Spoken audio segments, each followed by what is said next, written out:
Welcome to the Reducing Insurance Journal, Relationship Driven Practice Edition. This is a weekly e-journal brought directly to your inbox.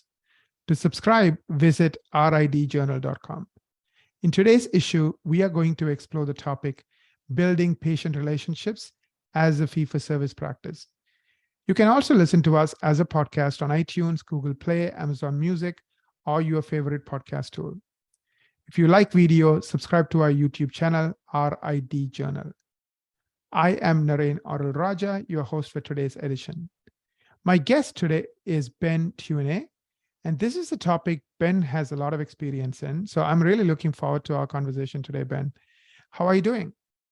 Excellent, Naren. Thank you for that introduction. Looking forward to chatting about this. This is actually a very fun topic in this day and age, simply because this whole idea of fee-for-service seems to be accelerating in the dental industry. Absolutely. And the topic is building patient relationships as a fee-for-service practice. I love it. Building patient relationships as a fee-for-service practice.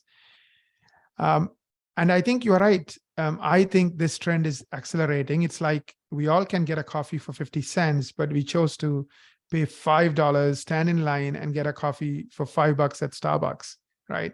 So the idea that somehow people don't value things, they don't want to pay for things is nonsense. I mean, they will stand in line and pay $5 if they think it's worth it. It's just, that's the way humans are. You just have to convince them it's worth it. If you do, then they will stand up in line. So not only will they pay you the money, but they'll wait to get what they need done. Exactly. It's interesting. You look at any drive-through these days, people say, oh, the economy's on the downward trend.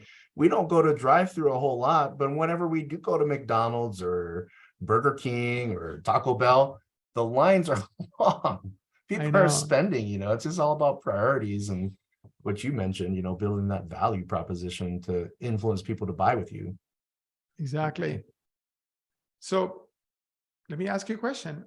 Are patients resisting the fee-for-service trend, or are they flocking to the fee-for-service trend versus in-network practices? Like what are you seeing, Ben? You work with hundreds of practices. So what are you noticing?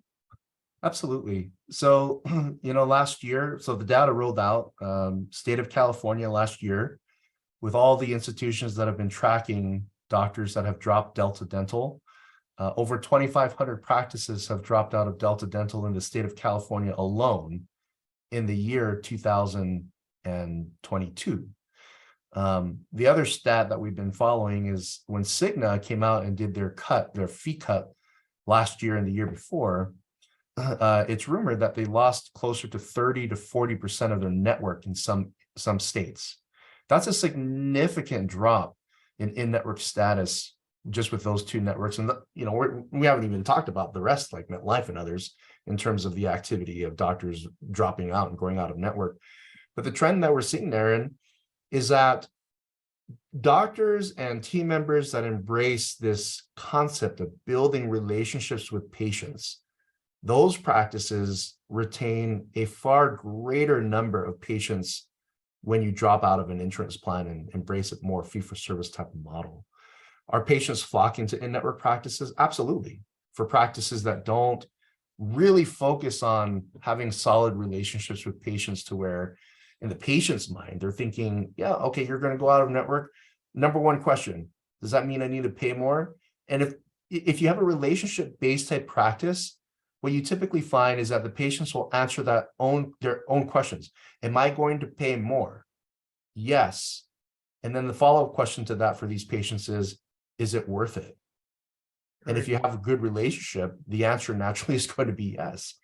So it's this whole idea, Naren, that if you influence these patients to value their relationship with you, their trust in you, what you'll find is that to them as a patient, you are more valuable to them than anything regarding insurance or money, right? So that's the trend that we're seeing, is that some patients are flocking to in-network practices, but relationship-based practices, they tend to retain most of their patients to where any level of attrition is acceptable because their numbers are significantly higher for the patients, in terms of what they're earning for patients that do stay with them. So yes, is this a good idea, fee for service or dropping out of insurance? Statistically, absolutely. 100%. And I think I agree with you. I mean, if the patient is looking for a commodity dentist, like for example, I don't care, for me, it's a commodity. It's like, the cheapest produce you buy at a store. Like you don't care about the quality, like, you just want the cheapest stuff. Like, for example, bottled water, right? I mean, if you are one of those families that drinks, 36, bottles of bottled water every day, probably you don't really care that you're going to drink this $4 bottle of water, that's coming directly from France, right? You don't care. You just want bottled water. You want the cheaper stuff. And I'm not saying that's a bad thing, but that's what they're looking for. So if you're looking for people who don't care about dentistry, who think it's a commodity, who don't want to pay for it, right? That's what happens with a lot of these in-network type situations. Then, then I think it's great. But I do honestly believe there's a huge group of people who care about health, just like they care about their Starbucks, just like they care about their vacation, just like they care about sending their kids, giving their kids good education. I do think there's a huge population. I mean, every working class person, every person, who's working really hard to provide for their family a good life, they care about these things. They don't want the commodity, the cheapest, lowest quality stuff. They want good quality, the best experience, the best service, the best, doctor, so to speak, right? So I think you're right. So those people value relationships. Everyone who cares about quality always cares about the relationship. It's almost like a given. So you are right. If you are, like, I totally agree with you. If the practice is reducing its dependence on insurance and dropping PPO plans, if you are a relationship-driven practice, people are going to leave you. Because for them, that relationship, that trust is so much more important than the tiny extra fee they may have to pay. A lot of times they don't have to because, when you go out of network, still the insurance company will reimburse pretty much the same amount to the patient, right? So it's not like it's a better deal one way or the other. Yeah, absolutely. Absolutely. What's your experience with startup fee-for-service practices? How do they compare to nearby practices that are in network? Yeah, that's a great question. I always go back to my experience with Dr. Kim Nickel in Park City, Utah. I'm quite sure she doesn't mind me using her name. You can look her up, but respect her privacy and her space. She built a practice. Well, she opened it June of 2020 at the height of the pandemic, in terms of the initial introduction to the pandemic, where everything was shut down. She started by participating with just a few PPO plans, but by the end of 2020, she ended up going out of network with every single last one of them. To date, we're in 2023, so 2.5 years into this, her practice is a lot larger than everybody else's in terms of a solo practitioner practice in that community. Why such a difference where every other doctor in that community is participating with a number of PPO plans? Why did she accelerate with growth being a fully fee-for-service out-of-network provider? The number one thing is she engaged in, what many call community marketing. Community marketing, arguably, when you network and you affiliate with local businesses and so forth, and you get to know local business owners and the local community members, no matter what angle that is, you're engaging with the community. But what she learned is that she had a personality that is embracing. I mean, every time you walk into her office or if you meet with her on a one-on-one basis, she's the type of person, when you talk to her, you immediately feel special. You feel like you're $1 million just because she has that aura around her, where she's really been able to perfect her genuine like for people, right? In which people kind of give that like back to her. And so it's interesting in Park City, as you know, Naren, it's rated as one of the #1 ski places in the entire world, is that you have a lot of famous people that live there. And a lot of those famous people, well, they go to her for dentistry, right? Simply because of her community marketing efforts. Again, this goes back to relationship-based practices, right? We are focusing first on the relationship with the practice. Doctors are skilled. You all have great skills with dentistry. But this whole component of building that relationship there, I think, should be focused on as much as the clinical side, right? After all, we're talking about human beings, and sometimes that relationship, can provide not necessarily direct clinical healing abilities, but it does tend to provide that calmness that the patients are looking at in terms of, do I really trust you, right? Do I really want to stay with you and stick with you and keep coming back, knowing full well that I'm going to be paying more at your practice compared to another practice that's in network. So in terms of building a fee-for-service startup, yes, there's a way to do that, and that's only one example in the last 2 years. There's hundreds of examples like that of practices that focus really, really hard on the patient relationships, to where fee-for-service arguably is a better model as a startup than a PPO practice. Yeah, it's like I do it wrong and then I try to correct it. That's option A. Or I do it right from day one, So Right.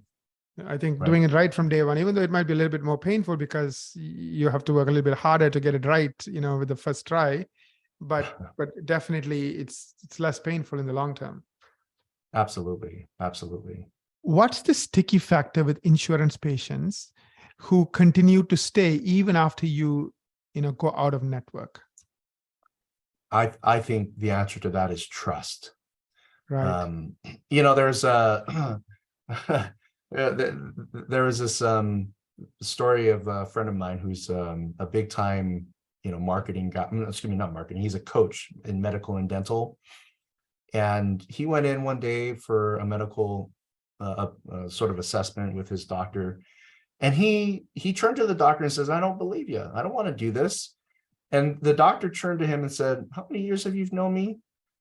And Alan turned back and said, "I've known you for 20 plus years." I said, "Alan, this is what I do. Either you trust me or you don't.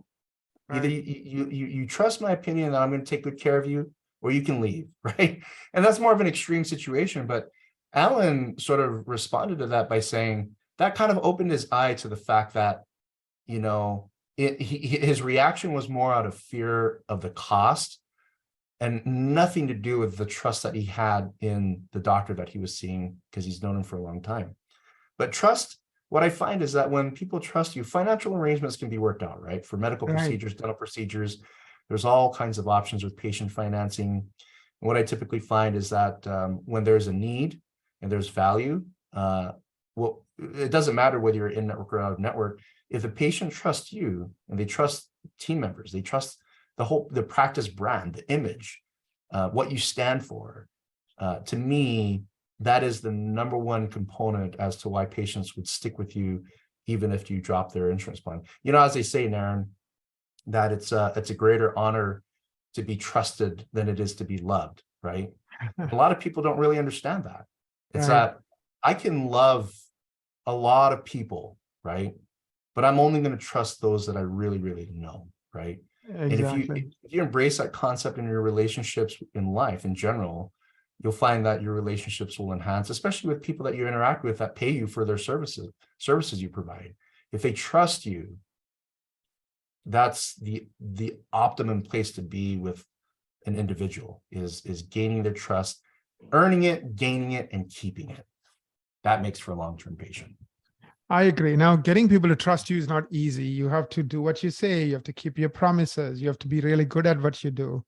You have to be direct with people. Like, you can't just tell them what they want to hear and then not deliver. So, but it's worth it in the long term. I agree. That's the sticky factor where insured patients will stay with you even after you drop network because they trust you. Absolutely. Hands down. Yes. Last question, Ben. What resources are there that will allow doctors to learn more about building a relationship-based practice to where you are gaining long-term loyal patients? Great question. I want to put a plug out for our good friend, Gary Takis. Not only does his institution really focus on this, and it's a big focus for them, to where a lot of the things I know about building fee-for-service and relationship-based practice comes directly out of Gary's playbook. So you can visit Less Insurance Dependence podcast with Gary and also with Naren. And you can also check out Gary's website. If you Google Gary Takis, you'll find a lot of good resources out there in terms of this whole realm of building a relationship-based practice. And of course, Gary's, his website is the Thriving Dentist. Is that his website, thrivingdentist.com? Correct. Thrivingdentist.com is his website. And then, of course, lessinsuranceDependence.com. We'll put a link in show notes, but definitely those are the two websites. And he's an expert. I totally agree with you, Ben. To me, he's probably the number one, in my opinion, the number one foremost expert.